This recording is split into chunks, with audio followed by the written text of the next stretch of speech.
Emmy Award-winning actor William H. Macy is well known for his roles in, you remember Boogie Nights? Fargo? And last year, the Oscar-winning film Room. Do you remember that, William H. Macy? I was there. But for the past 7 seasons, he's also starred as Frank Gallagher, an addict and a troublesome single dad, you could say, on Showtime's hit series Shameless. On Sunday's episode, Frank tries to work his way back into the Gallagher household. Get out! Calm down. I have a few repairs to do on the house. Now that Fiona has dropped the ball, someone's got to pick it up, and that someone is me. Wait, plus my clothes are in the wash. Yeah, to the count of 3, dressed or not, Frank. 1. Let's take a vote. Everyone in favor of having an actual parent in the house? Huh? 2. Oh!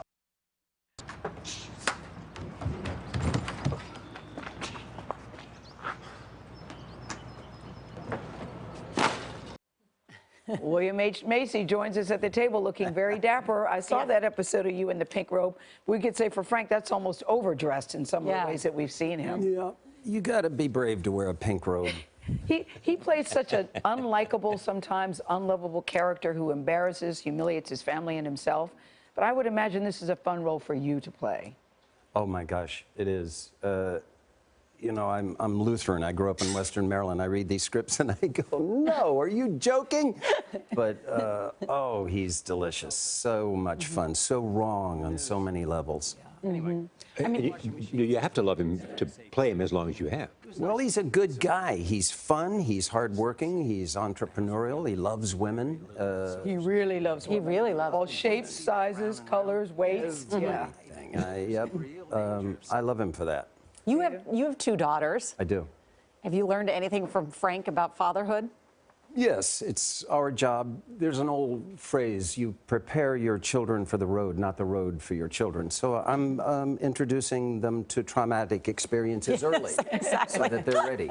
But that's what's so fun about this show, because it's really fearless in taking on topics and subjects that many shows go like this to. Right. As a matter of fact, the more wrong it is, the better. At its core, though, it's very moral. It's about family values. It's about this family that lives this far from being on the street, and they get each other's back, and it's a little morality tale every week. And you know, somebody's got to be the bad guy. And do you like how they handle sex on the show? Oh my golly, it's so healthy. It's so good. There's a lot of it, and it's sort of matter of fact. And yeah, I love it. I'm proud of it, and I'm very proud to be 60-something years old and carrying the getting laid flag for all us old alta-cockers. Say that again, for all us what? Alta-cockers. Yes. How much do you like this job, Frank? Right? Yes. Something like that. Yeah, because you were telling us at the table that you feel like what when you go to work every day? I feel like $1 million.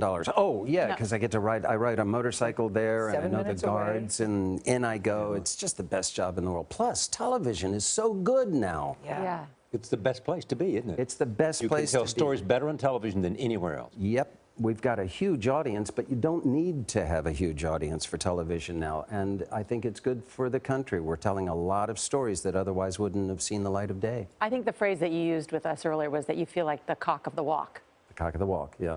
Is that good of a job? It's a great job. I'm the bad guy. I'm irreverent. He's a liar. You're strutting around a lot in your underwear. I am. I am. I mean, at my age, I'm sort of and you look good. Bit of a sex symbol. Yeah. I was in Chicago. We were shooting there a couple of years ago in the bar, and this really attractive woman hit on me. And Did you tell Felicity? I called her immediately. I said, guess what happened? Felicity Huffman, yeah, your wife. What did you say? She said, I'm doing my best to share your joy. But this is good. How did she hit on you? What did she say? I'm curious. We're talking about this, we're talking about this, and then she said something in effect, you want to come to my place for a cocktail? And I said, what? I couldn't believe it. It's been a long time. Let me call my wife first? Yes. Yeah, let me call my wife. Actually, I just said, thank you so, but thank you so much. I feel so good. Yeah, because you and Felicity have been married like 20 years, right? Yeah.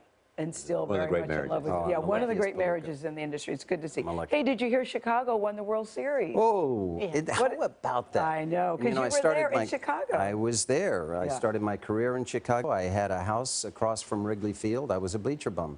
Oh, wow. Couldn't have been better. So you were in the See the city the game. actual night, though. Tell us about that. Yes. From your perspective. Oh, we did this scene where I walked across the street and into this bar. And of course, when they recognized Frank Gallagher in the bar, they said, "You want a little something?" I said, "Well, if there's a little glass of scotch on the bar." I kept telling John Wells, "Can I get one more take?"